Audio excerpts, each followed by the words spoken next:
ఒంగోలు నగరంలోని భాగ్యనగర్ ప్రజలు ఎన్నో సంవత్సరాలుగా ఎదుర్కొంటున్న లో వోల్టేజ్ సమస్యకు శాశ్వత పరిష్కారం లభించింది. 4 కోట్ల వ్యయంతో నిర్మించిన 33/11 kV సబ్స్టేషన్ ను రాష్ట్ర విద్యుత్ శాఖ మంత్రి గొట్టిపాటి రవికుమార్ స్థానిక శాసనసభ్యులు దంచెల జనార్దన్ రావుతో కలిసి ప్రారంభించారు. ఈ సబ్స్టేషన్ తో భాగ్యనగర్ పరిసర ప్రాంతాల్లో విద్యుత్ సరఫరా మరింత మెరుగుపడనుంది. కూటమి ప్రభుత్వం అధికారంలోకి వచ్చిన తర్వాత రాష్ట్ర వ్యాప్తంగా విద్యుత్ సమస్యల పరిష్కారానికి ప్రత్యేక చర్యలు తీసుకుంటుందని మంత్రి గొట్టిపాటి రవికుమార్ తెలిపారు. ప్రజలు ఎక్కడ విద్యుత్ ఇబ్బందులు ఎదుర్కొన్నా వెంటనే స్పందించి పరిష్కారం చూపిస్తున్నామని చెప్పారు. ప్రకాశం జిల్లాలో కూడా విద్యుత్ మౌలిక సదుపాయాల బలోపేతానికి ప్రభుత్వం ప్రాధాన్యత ఇస్తుందని పేర్కొన్నారు. భాగ్యనగర్ లో ప్రారంభించిన 33/11 kV సబ్స్టేషన్ 6 నెలల వ్యవధిలోనే పూర్తయిందని మంత్రి వెల్లడించారు. అలాగే 7.5 కోట్ల వ్యయంతో కొత్తపట్నం రోడ్లో ఇండోర్ సబ్స్టేషన్ నిర్మాణం వేగంగా జరుగుతుందని, దానిని కూడా త్వరలో ప్రజలకు అందుబాటులోకి తీసుకొస్తామని తెలిపారు.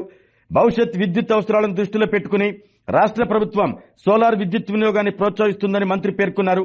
ఎస్సీ వర్గాలకు పూర్తి స్థాయి సబ్సిడీతో సోలార్ వ్యవస్థలు అందించనున్నట్లు, బీసీ వర్గాలకు కేంద్ర ప్రభుత్వం ఇచ్చే రాయితీతో పాటు రాష్ట్ర ప్రభుత్వం అదనంగా 20% సబ్సిడీ అందేలా చర్యలు తీసుకుంటుందని చెప్పారు. ఈ కార్యక్రమంలో వడా chairman Sheikh Riyaz, engineering superintendent Katta Venkateswarlu, executive engineer Makineni Haribabu, EE Nageswararao, ADE Pandurangarao, విద్యుత్ శాఖ అధికారులు, ప్రజాప్రతినిధులు, స్థానిక ప్రజలు పాల్గొన్నారు.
హరిబాబా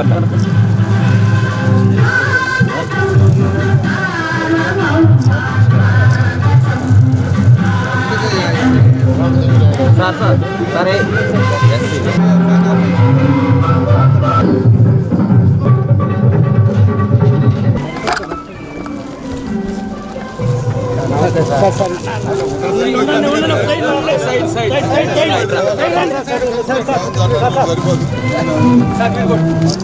సార్ అన్న అన్న అన్న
₹3,80,00,000 దానికి ఖర్చు పెట్టడం జరిగింది.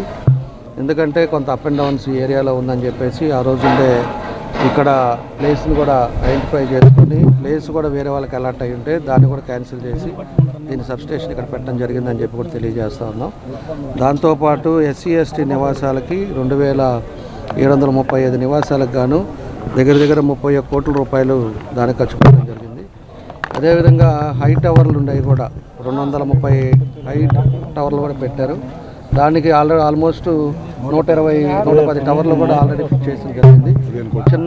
చిన్న స్తంభాలన్నీ కూడా ఎన్ని తీసేసి పెద్ద వాటికి వైరింగ్ అంతా కూడా పైకి వెళ్ళేటట్టుగా ఈరోజు చేయడం జరుగుతూ ఉంది. దానికి 15 కోట్ల రూపాయలు ఈరోజు ఖర్చు పెట్టడం జరిగిందని చెప్పి తెలియజేస్తున్నాం. ఇంకోటి పొలవపేట దగ్గర ఇండోర్ సబ్స్టేషన్ కూడా దాన్ని కూడా పోయినసారి 14-19లో ఉండే టైంలో ఆ రోజు స్థలం కూడా ఎలక్ట్రిసిటీ వాళ్ళకి ఇవ్వడం జరిగింది. దాన్ని ఆ రోజుల్లో చేయలేకపోయారు. ఆ తర్వాత 5 సంవత్సరాలు కూడా దాన్ని పట్టించుకోవాలా. మళ్ళీ ఇప్పుడు ఇండోర్ సబ్స్టేషన్ కూడా దానికి దగ్గర 7.5 కోట్ల రూపాయలు ఖర్చు పెడుతూ దాన్ని కూడా పని మొదలు పెట్టడం జరిగింది. ఇవన్నీ కూడా చేయడానికి మొదటి కారణం మనకి విద్యుత్ మినిస్టర్ కూడా మన జిల్లా అవ్వటం, మన మనిషి అవ్వటం. కాబట్టి మన జిల్లాకు ప్రత్యేకంగా ఎక్కడా కూడా అంతరాయం లేకుండా ఈరోజు అన్ని ప్రాంతాల్లో కూడా ఎలక్ట్రిసిటీ ఇబ్బంది అనేది లేకుండా ఈరోజు చేయడం జరుగుతూ ఉంది. ఎక్కడ పోల్స్ కావాలంటే అక్కడ ఇస్తూ ఉన్నారు, ఎక్కడ సబ్స్టేషన్ కావాలంటే అక్కడ ఇస్తూ ఉన్నారు.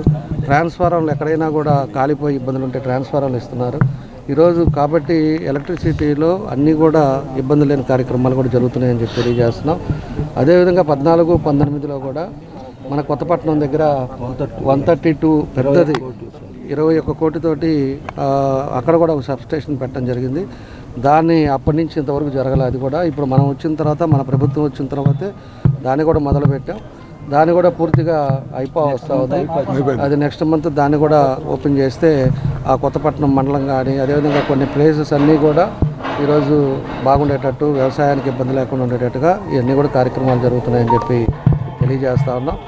కాబట్టి ఇవన్నీ కూడా మన మంత్రి రవి గారికి ప్రత్యేకించి ఏది చెప్పినా కూడా ఆయన ఇమీడియట్గా దాన్ని శాంక్షన్ చేపెట్టడం ఇవన్నీ కూడా జరుగుతున్నాయని చెప్పి కూడా ప్రజలు కూడా అర్థం చేసుకోవాలని చెప్పి తెలియజేస్తూ, అదేవిధంగా మా జేసీ గారికి, మన రియాజ్ గారికి, అదేవిధంగా ఎస్సీ గారికి, టీఈ గారికి, తర్వాత మన ఏఎంసీ వెంకటరావు గారికి, అందరికి వచ్చిన వాళ్ళందరికీ కూడా ఈ డివిజన్ అధ్యక్షులు అదేవిధంగా మారుతీరావు కానీ అందరూ కూడా ప్రతి ఒక్కరికి నా అభినందనలు తెలియజేస్తూ సెలవు తీసుకున్నాను. Thank you. 3,80,00,000తోటి 6-7 నెలల క్రితం శంకుస్థాపన చేశాం. ఇమీడియట్గా మళ్ళీ ప్రారంభించడం జరిగింది. ఈ చుట్టుపక్కల ప్రాంత ప్రజలకి లో వోల్టేజ్ సమస్య ఉండటం కోసమే ఈ కార్యక్రమం చేశామన్నమాట. ఇట్లా ఒంగోలులో ఇంకొక ఇండోర్ సబ్స్టేషన్ చేస్తాం, సెమీ ఇండోర్ సబ్స్టేషన్ 7.5 కోట్లతో. అది కూడా తొందరలోనే 1-2 నెలల్లో అది కూడా కంప్లీట్ చేస్తాం. మనం ఉమ్మడి ప్రకాశం జిల్లాలో ఇప్పటిదాకా 25 సబ్స్టేషన్లు కడుతున్నాము కూడా. ఎందుకంటే లో వోల్టేజ్ ఉండకూడదనే దానికోసం ఈ కార్యక్రమం చేస్తున్నాము. అది కూడా తొందరలోనే పూర్తి చేస్తాం అన్నీ కూడా. అదే కాకుండా 220 kV సబ్స్టేషన్ ఎర్రగొండ పొలంలో చాలా పెద్ద ఎత్తున 65-75 కోట్ల రూపాయలతోటి చేస్తూ ఉన్నాం. అదొకటి ఇందా చెప్పారు ఎమ్మెల్యే గారు. కొత్తపట్నం దగ్గర ఒక 132 kV సబ్స్టేషను, అట్లానే తాళ్ళూరు దగ్గర ఒక సబ్స్టేషను. ఇవన్నీ కూడా లో వోల్టేజ్ రోజుకి విద్యుత్ వాడకం పెరుగుతుంది కాబట్టి లో వోల్టేజ్ తగ్గించాలి అనే ఉద్దేశంతో, పవర్ ట్రాన్స్మిషన్ బాగుండాలి అనే ఉద్దేశంతో పెద్ద సబ్స్టేషన్స్, ట్రాన్స్కో సబ్స్టేషన్స్, అదేవిధంగా డిస్కమ్ సంబంధించిన 33/11 kV సబ్స్టేషన్స్ ఇవన్నీ కూడా కడతా ఉన్నాం అనమాట. ఇదే చేయడం కాకుండా ఒంగోలులో దాదాపు 240 టవర్స్ వేస్తున్నాం. RDSS కార్యక్రమంలో చాలా పెద్ద ఎత్తున RDSS కార్యక్రమం జరుగుతుంది. సూర్య గారి ద్వారా కేంద్ర రాష్ట్ర ప్రభుత్వాలు కలిపి SC STల ఇళ్ల మీద 200 కిలోవాట్లు వాడే వాళ్ళందరూ కూడా ఉచితంగా సోలార్ ఇవ్వాలనుకున్నాం. 1,20,000 ఖర్చు పెడుతున్నాం. కేంద్ర ప్రభుత్వం రాష్ట్ర ప్రభుత్వం కలిసి అవి చాలా పెద్ద ఎత్తున జరుగుతూ ఉన్నాయి. అవి కూడా ఇంకా వేగవంతంగా జరగాలని చెప్పి SC గారిని చెప్పాను. ఇంకా ఈ చేయంగా ఇందాక ఎమ్మెల్యే గారు ఇంకా కొంతమంది వస్తున్నారు, ముందుకి పెట్టుకుంటా ఉన్నారు. వాళ్ళకు కూడా తప్పకుండా చేపిస్తాం. రాబోయే రోజుల్లో బీసీలకు కూడా కేంద్రం ఇచ్చే సబ్సిడీతో పాటు రాష్ట్రం కూడా అదనంగా ఇంకొక 20,000 ఇచ్చి అవి కూడా చేయించే కార్యక్రమం చేస్తున్నాం. విద్యుత్ శాఖ సంబంధించి ఎప్పుడు జరగనన్ని కార్యక్రమాలు చాలా పెద్ద ఎత్తున జరుపుతున్నాం. ఎందుకంటే విద్యుత్ వినియోగం పెరుగుతుంది, రాబోయే రోజుల్లో విద్యుత్ వాడకం పెరుగుతుంది. కాబట్టి అనుగుణంగా లో వోల్టేజ్ కానీ వీటన్నింటినీ కూడా అధిగమించాలంటే ఇవన్నీ కూడా నిర్మించాల్సిన అవసరం ఉంది. గత 5 సంవత్సరాల్లో పోయిన గవర్నమెంట్ అన్నింటిని కూడా విస్మరించింది. కాబట్టి ఈ సంవత్సరం కొద్దిగా ఎక్కువ ఒత్తిడితోటి ఈ కార్యక్రమాలు అన్నీ చేస్తున్నాం. రాబోయే రోజుల్లో కూడా మన జిల్లాకు సంబంధించి ముఖ్యంగా అగ్రికల్చర్ కనెక్షన్స్ కూడా ఇందాక చెప్పాను, SC గారికి చెప్పాను. రేపు వ్యవసాయ సీజన్ బిగిన్ అయ్యే లోపల ట్రాన్స్ఫారాలు, పోల్స్, కండక్ట్ ఇచ్చేసి వ్యవసాయానికి సిద్ధంగా ఉన్న రైతులకు అందరికి కూడా కరెంటు సమస్య లేకుండా చేయమని చెప్పాను. నిన్న అదనంగా 100 ట్రాన్స్ఫారాలు కావాలన్నారు. వెంబటే డిస్కమ్స్తో మాట్లాడి ఇమీడియట్గా ఇప్పిస్తానని చెప్పాను. తప్పకుండా వ్యవసాయదారులకు ఏ విధమైన ఇబ్బంది లేకుండా ట్రాన్స్ఫారాలు కానీ పగలపూట 9 గంటల కరెంట్ ఇవ్వడం కానీ ప్రభుత్వం కట్టుబడం. ఆరోగ్యమే మహాభాగ్యం అంటారు, కానీ ఆరోగ్యాన్ని నమ్మకంగా కాపాడే స్థానం ఎక్కడ? ఇది ఒంగోలులో మీకు దగ్గరగా మన Venkataramana nursing home private limited. Caring your life 54 ఏళ్ల విశ్వాసంతో ఇది ఒక హాస్పిటల్ కాదు, ఇది ఒక విశ్వాసం. 3 తరాలుగా వేలాది కుటుంబాలను ఆరోగ్యంగా నిలిపిన ఆదరణ. మా నిపుణుల వైద్య బృందం మా దగ్గర అనుభవం కలిగిన బృందంలో అందించే సేవలు neuro surgery, general medicine, diabetes, pulmonologist, general surgery, ophthalmology, urology, orthopaedic, ENT, paediatrics, dental surgery, anaesthesiology, gynaecology, cardiology, emergency మరియు క్రిటికల్ కేర్. ఒంగోలులో ఆరోగ్యానికి ఒక కొత్త శకం ప్రారంభమవుతుంది. వెంకటరమణ ఐ హాస్పిటల్ ప్రారంభించబడింది. కంటి ఆరోగ్యానికి ప్రత్యేక పరిష్కారంగా ప్రభుత్వ ఉద్యోగులు, రిటైర్డ్ ఉద్యోగులు మరియు వారి కుటుంబ సభ్యుల కోసం ఈహెచ్ఎస్ ద్వారా వైద్యం, క్యాష్లెస్ సేవలు, మెడియాసిస్, స్టార్, జీహెచ్పీఎల్, ఆదిత్య బిర్లా, బజాజ్ అలియన్స్ మరియు ఇతర ప్రముఖ హెల్త్ స్కీమ్లు అందుబాటులో ఉన్నాయి. ఆరోగ్యశ్రీ, డాక్టర్ ఎన్టీఆర్ వైద్య సేవా నిధి అందుబాటులో ఉన్నాయి. చిరునామా ఆర్టీసీ బస్టాండ్ ఎదురుగా, Kurnool road, Ongole. Phone number 08592282623, cell number 9100679099. Eye hospital number 9866484770. Website www.venkatramanarsinghome.com. Facebook www.facebook.com/pkrnh. Venkataramana nursing home, 3 తరాల విశ్వాసం, నూతనతతో కూడిన సేవ.